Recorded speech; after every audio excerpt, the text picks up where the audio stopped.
Flow statement के अंदर हम लोगों ने ऑपरेटिंग एक्टिविटी सीख ली है, हमने लास्ट क्लास में इन्वेस्टिंग एक्टिविटी बनानी सीख ली। अब हमें पढ़नी है cash flow from financing activity, यानी कि हमारी जो थर्ड एक्टिविटी है अब उसको सीख लेते हैं। देखो मेन ऑपरेटिंग एक्टिविटी का ही लंबा चौड़ा फॉर्मेट था, फाइनेंसिंग में भी आपको इतना कुछ खास देखने को नहीं मिलेगा। ठीक है, फाइनेंसिंग एक्टिविटी क्योंकि फाइनेंस से जुड़ी है, पैसों से जुड़ी है, यानी कि हमारे पास कहां से पैसा आता है, हमारे पास पैसों के सिर्फ दो ही सोर्सेज हैं, डेट और इक्विटी। तो जो इक्विटी है वो आपका शेयर होल्डर फंड रिप्रेजेंट करता है, और जो डेट है उसको आपकी लॉन्ग टर्म और शॉर्ट टर्म बोरोइंग्स रिप्रेजेंट करती है। ठीक है, तो इन्हीं पे हमारा फोकस रहेगा कि इनसे कैश का इनफ्लो और आउटफ्लो कैसे हो रहा है।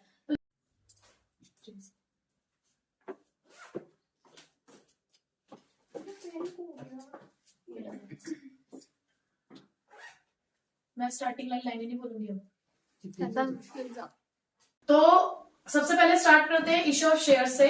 अगर आपको शेयर्स बढ़ते हुए दिख रहे हैं, चाहे वो इक्विटी है चाहे वो प्रेफरेंस है, तो आपने उसको यहाँ पर पॉजिटिवली लेना है क्योंकि वो कैश का इनफ्लो है।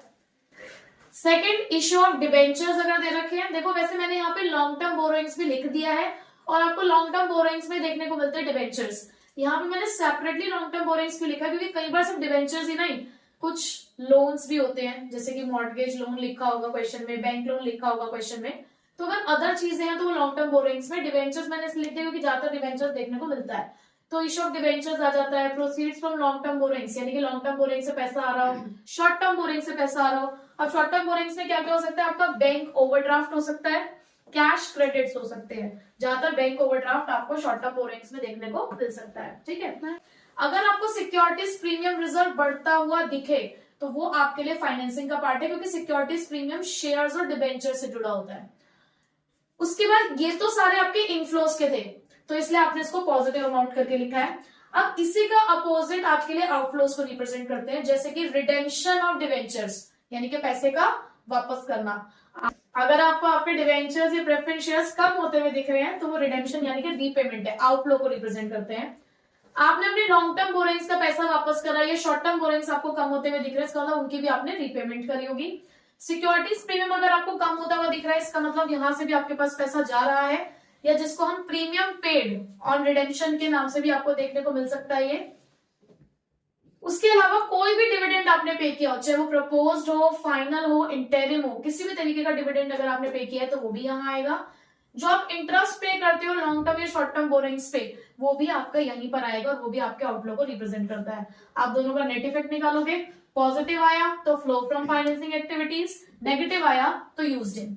तो बेसिकली हम यहाँ पे क्या देख रहे हैं कि अगर हम फाइनेंसिंग एक्टिविटी बताते हैं, अगर हम फाइनेंसिंग एक्टिविटी बनाते हैं तो हमारा फोकस इन चीजों पर है। किस पर? Share holder fund. Share holder fund में आपको देखने को मिलती है share capital and reserves and surplus, जिसमें सरप्लस नहीं देखना होता, रिजर्व्स देखने हैं।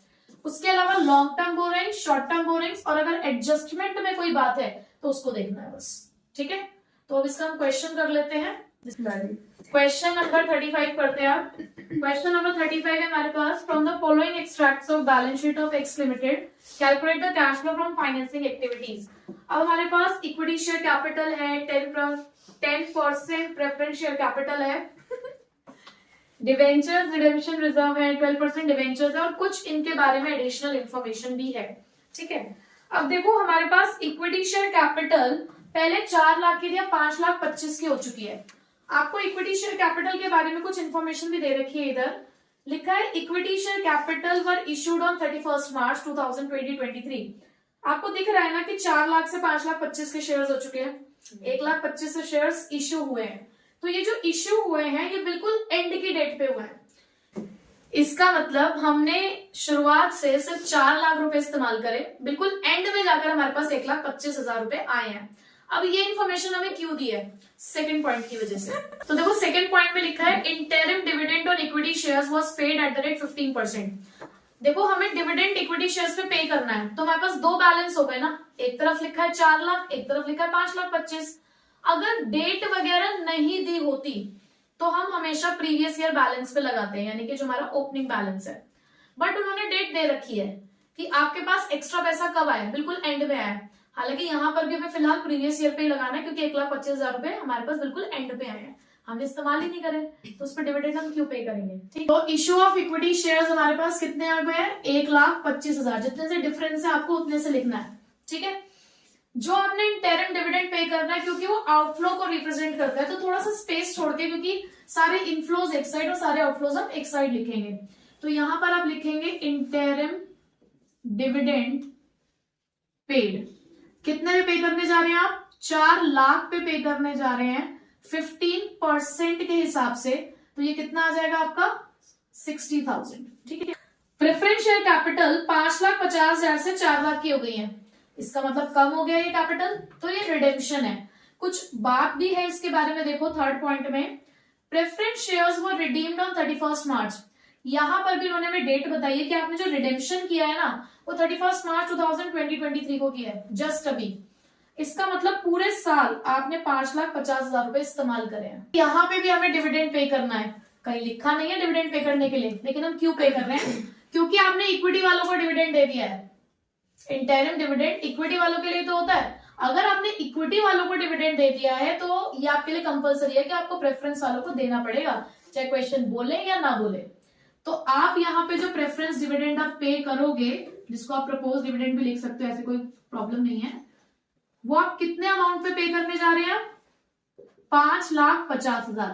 5,50,000 क्यों, क्योंकि आपने जो 1,50,000 वापस करे हैं वो बिल्कुल एंड में वापस करे, इसका मतलब पूरे साल आप इसको इस्तेमाल कर रहे थे।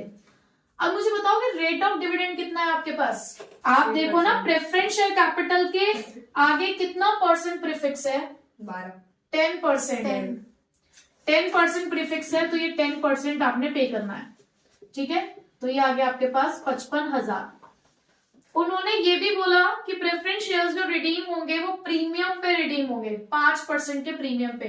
तो देखो आप कितना पैसा देने जा रहे हो, आप 1,50,000 पे रिडीम करने जा रहे हो, तो आप लिखोगे यहाँ पे रिडेम्पशन ऑफ 10% प्रेफरेंस शेयर्स। कितने पैसा वापस किया आपने, 1.5 लाख। उसके बाद next, premium paid on 10% preference shares. कितना प्रीमियम पे किया जाएगा, 1.5 लाख का 5%, यानी कि 7,500। सबसे पहले इक्विटी शेयर कैपिटल दे रखी थी क्वेश्चन में, वो आपकी बढ़ रही थी, 4 लाख से 5,25,000 की हुई, तो आपने पॉजिटिव में लिख दिया उसको। फिर आपके पास 10% प्रेफरेंस शेयर कैपिटल था, वो आपको कम होता हुआ दिख रहा था, कितने से कम होता हुआ दिख रहा था, 1.5 लाख से, तो आपने रिडेम्पशन के नाम से उसे लिख दिया।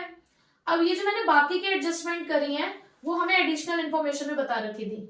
सेकेंड पॉइंट पे उन्होंने हमें बताया था कि आपको इक्विटी शेयर्स पे डिविडेंड पे करना है, तो हमने पे कर दिया। कितने में पे करा, 4 लाख पे। क्यों 4 लाख ही लिया हमने, क्योंकि जो एक्स्ट्रा पैसा आया था वो बिल्कुल एंड में आया, तो स्टार्टिंग से तो 4 लाख इस्तेमाल किया, तो 4 लाख पे कर दिया। प्रेफरेंस डिविडेंड हमने 5,50,000 पे किया है, क्यों, क्योंकि हमने जो पैसा वापस किया वो बिल्कुल एंड में वापस किया है, इसका मतलब पूरे साल 5,50,000 ही थे हमारे पास। उसके बाद प्रीमियम की बात भी उन्होंने क्वेश्चन में दे रखी है एडिशनल इन्फॉर्मेशन में, कि ये जो आप 1.5 लाख वापस कर रहे हो, 5% एक्स्ट्रा प्रीमियम देकर वापस कर रहे हो, 7,500। आगे देखो, डिबेंचर रिडेम्पशन रिजर्व 1 लाख था, 1 लाख का 1 लाख रह गया, ठीक है। 12% डिबेंचर्स 3 लाख से 4 लाख के हो चुके हैं, 3 लाख से 4 लाख के हो गए, तो आप इसे क्या लिखोगे, इशू ऑफ 12% डिबेंचर्स 1 लाख से बढ़ चुके हैं। और इसके बारे में भी एडिशनल इंफॉर्मेशन में कुछ बात है, उन्होंने बोला है जो 12% डिबेंचर्स इशू हुए हैं 1 लाख के, वो बिल्कुल एंड में हुए हैं, इसका मतलब आपके पास पैसा कितना था अब तक, 3 लाख रुपए। अब उन्होंने फिर से ये बात क्यों बताई हमें 3 लाख रुपए के बारे में, क्योंकि इंटरेस्ट पे करना है, तो आप पे करोगे इंटरेस्ट ऑन 12% डिबेंचर्स। कितने पैसे पे दोगे, कितने अमाउंट पे, 3 लाख का 12%, यानी कि 36,000। ठीक, सारी एडजस्टमेंट्स हम कर चुके हैं, बस हमें टोटलिंग करनी है। ये आ गया आपका 2,25,000 और ये आएगा आपका इनफ्लो का टोटल है हमारे पास 2,25,000 और आउटफ्लो है हमारे पास 3,08,500। तो जब आप इसका नेट इफेक्ट निकालोगे तो ये नेगेटिव बैलेंस आ रहा है 83,500, और क्योंकि नेगेटिव आ रहा है तो आप इसे लिखोगे net cash used in financing activities. ठीक है, तो ये हमारी फाइनेंसिंग एक्टिविटी थी।